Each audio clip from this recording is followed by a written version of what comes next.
Hi மக்களே, welcome to Priya tax. இன்னைக்கு நம்ம வீடியோவில் எதை பற்றி பேச போகிறோன்னா, நம்ம உடலுக்கு ரொம்பவே அவசியமான ஒரு விஷயத்தை பற்றி தாங்க பேச போகிறோம். அதுதான் புரதம், அதாவது புரோட்டீன். புரதம் அப்படின்னா என்ன, அது நம்ம உடலுக்கு என்ன பங்கு வகிக்குது, அதிக புரதம் கொண்ட உணவுகள் என்னென்ன, சைவம் அசைவம் ரெண்டுலேயும் எங்கே கிடைக்குது, எப்படி அதை நம்ம தினமும் சீராக எடுத்துக்கொள்ளலாம், இது எல்லாமே முழுமையாக இன்றைக்கி நம்ம இந்த வீடியோவில் தெரிஞ்சுக்க போகிறோம். அதுக்கு முன்னாடி பிரியா டாக்ஸ் சேனலை சப்ஸ்கிரைப் பண்ணாதவங்க சப்ஸ்கிரைப் பண்ணிக்கோங்க. மறக்காம பக்கத்தில் இருக்க அந்த பெல் ஐகானை ப்ரெஸ் பண்ணிக்கோங்க. வாங்க வீடியோக்குள்ளே போகலாம்.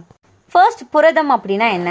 புரதம் அப்படின்றது நம்ம உடல்ல தசைகள், எலும்புகள், தோல், முடி, நகம் இது எல்லாத்துக்குமே ஒரு முக்கிய சத்தா கருதப்படுது.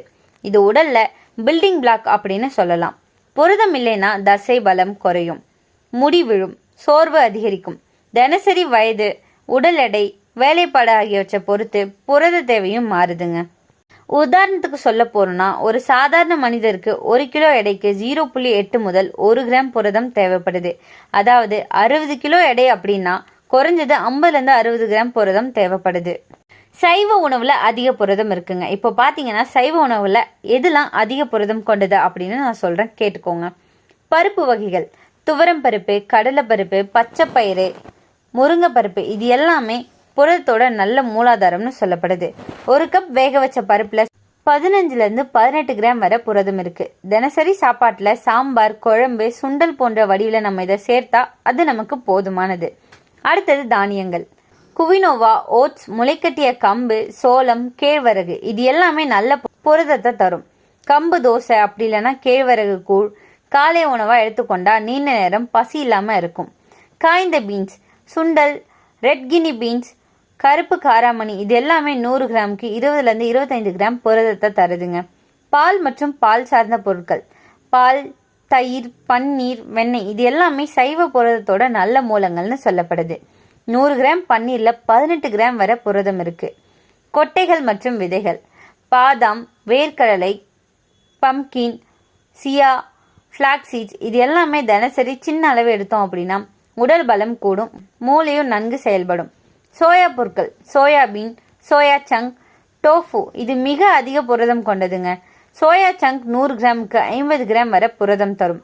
சைவ உணவுகள் மட்டும் எடுத்தாலும் வகை வகையா சேர்த்தால் முழுமையான புரதம் கிடைக்குங்க. உதாரணத்துக்கு சோயா, பருப்பு, பால் இப்படி எல்லாத்தையும் நம்ம ரெகுலரா சாப்பிட்றதால முழுமையான புரத கலவையா நம்ம உடம்புக்கு புரதத்தை அளிக்குது. அசைவ உணவுகள்ல அதிக புரதம் கொண்ட உணவுகள் என்னென்னு இப்போ நான் சொல்றேன், கேட்டுக்கோங்க. ஃபர்ஸ்ட், மீன். சூறை, வாவல், சால்மன், சாட்டை மீன் இது எல்லாமே உயர்ந்த புரதம் கொண்டதுங்க. 100 கிராம் மீன்ல 20லேருந்து 25 கிராம் புரதம் இருக்கு. அதே நேரத்தில் ஒமேகா 3 கொழுப்பு அமிலமும் நமக்கு கிடைக்குது. அடுத்தது சிக்கன், அதாவது கோழி.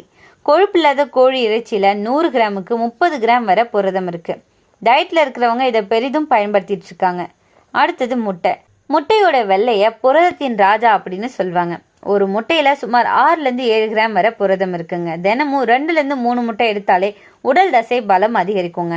மாட்டு இறைச்சி அப்படி இல்லைன்னா ஆட்டு இறைச்சி 100 கிராம் இறைச்சியில சுமார் 26 கிராம் புரதம் கிடைக்கும். ஆனா அளவு கட்டுப்பாட்டுன்றது ரொம்பவே நல்லதுங்க. கொழுப்பு அதிகமா இருக்கு. புரதம் உடலுக்கு தர நன்மைகள்: தசைகள் பலப்படுத்து, உடல் எடை குறைக்க உதவியா இருக்கு, மூளை திருப்தியை அதிகரிக்குது, முடி, நகம், தோல் ஆரோக்கியமா வைக்க இது உதவியா இருக்குங்க. ஹார்மோன்கள் சீராக உற்பத்தியாக உதவுது, நோய் எதிர்ப்பு சக்தியை அதிகரிக்குது. புரதம் அதிகம் எடுத்தா சில பக்க விளைவுகள் ஏற்படுங்க. மிக அதிக புரதம் எடுத்தோம் அப்படின்னா சிறுநீரகத்துக்கு அதாவது கிட்னி அழுத்தம் ஏற்படும். தண்ணீர் குறைவா குடித்தா யூரிக் ஆசிட் அதிகரிக்கலாம். சரியான அளவுல சமநிலையா எடுத்தோம் அப்படின்னா எந்த பிரச்சனையும் இல்லைங்க. காலையில ஓட்ஸ், பால், பாதாம், மதியத்துல பருப்பு சாம்பார், பச்சை பயிறு, வெந்தயக்கீரையை சாப்பிடலாம். நைட்ல சோயா கறி, ரொட்டி அல்லது கம்பு தோசையை சாப்பிடலாம். இடைவேளையில ஒரு முட்டை அப்படி இல்லைன்னா சுண்டல் சாலட் சாப்பிடலாங்க. புரதம் அப்படின்றது நம்ம உடல் கட்டுமானத்தோட அடிப்படை அப்படின்னு சொல்லப்படுது. நம்ம உணவுல அதை தினமும் சேர்க்கும் பழக்கம் இருந்தாலே நம்ம உடல் ஆரோக்கியமாகவும் பலமாகவும் இருக்கும். இன்னைக்கு நான் சொன்ன விஷயங்கள் எல்லாமே உங்களுக்கு ஹெல்ப்ஃபுல்லா இருக்கும்னு நம்புறேன். இந்த வீடியோ உங்களுக்கு பிடிச்சிருந்துச்சுன்னா லைக் பண்ணுங்க, ஷேர் பண்ணுங்க, மறக்காம நம்ம சேனலை சப்ஸ்கிரைப் பண்ணுங்க. அடுத்த ஒரு அற்புதமான வீடியோல சந்திக்கிறேன்.